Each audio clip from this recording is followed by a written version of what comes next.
Welcome to Let Me Fix This. Enjoy the video. You begin by powering the device off and unplugging the power. This prevents shorts and data loss. Ground yourself. Static kills components, so touch metal or use a wrist strap. Remove external panels now. These unlock the Caddy.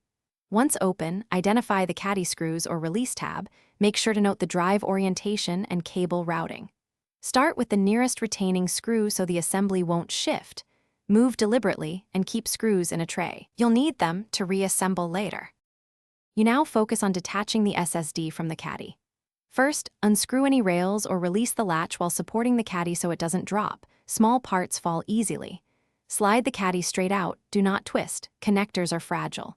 For M, 2 drives, remove the single mounting screw and lift at the shallow angle indicated. For 2, 5-inch drives, unscrew the drive from the tray before lifting it free. If resistance appears, stop and recheck screws. Forcing causes connector damage. You finish by placing the SSD into an anti-static bag and labeling it. Orientation notes save time later.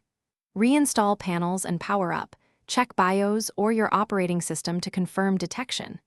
If the drive doesn't appear, power down and reseat the connectors. Sometimes pins aren't fully engaged.